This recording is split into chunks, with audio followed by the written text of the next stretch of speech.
Art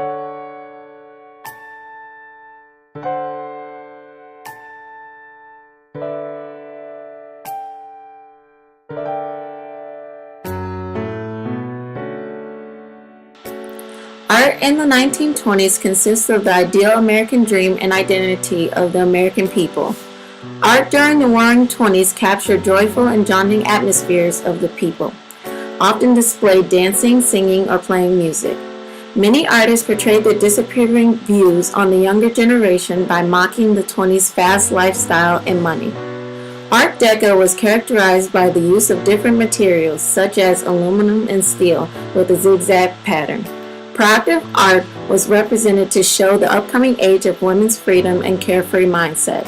The 20s often saw a change in art during this time in American history. Music in the 1920s consisted of mostly jazz music. Jazz originated from New Orleans, and it created and influenced all aspects of society, including poetry, fashion, and industry. Some of the most famous jazzmen were Louis Armstrong, Fats Waller, and Benny Goodman. A journalist from the Catholic Telegraph stated, "Music is sensuous. The female is only half dressed, and the motions may not be described in a family newspaper.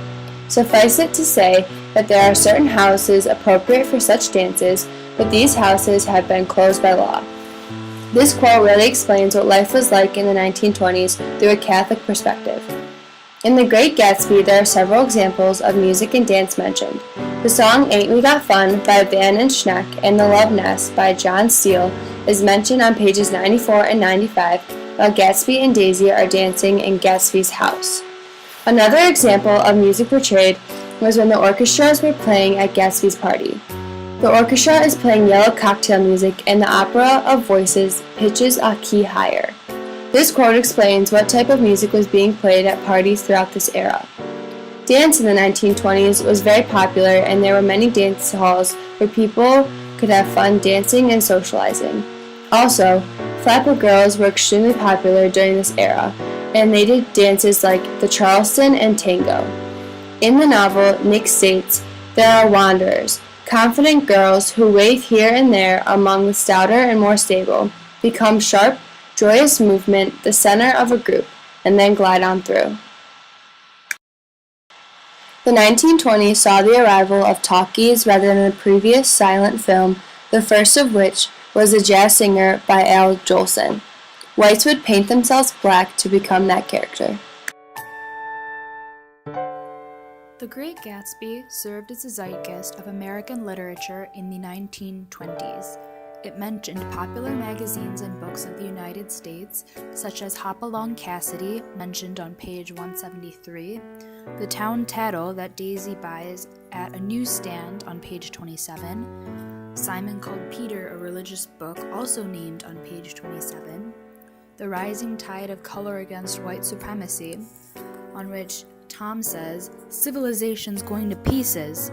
I've gotten to be a violent pessimist about things. Have you read The Rise of Colored Empires by this man Goddard?"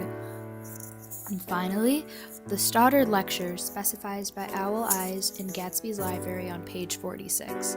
However, The Great Gatsby failed to show or voice global literature on the rise, such as Hitler's 2-volume Mein Kampf or My Struggles, The New Blank, a book on African American equality, Nut Hampson's Nobel Prize-receiving Growth of the Soil, Vogue, a well-known fashion magazine, The Unpaid Piper by Woodward Boyd, Winnie the Pooh by A.A. Milne, and The Innocent Sinner by Sabina Adler. Despite these books not being explicitly mentioned, readers may at times infer that these selections could be found in Gatsby's extensive library, mentioned on page 46. The literature of the Roaring Twenties saw many different facets, ranging from racial equality and white supremacy to heroic cowboys and fluffy yellow bears. The literature was incredibly diverse. The Great Gatsby acted as an exemplary zeitgeist for the popular and published literary works of the 1920s.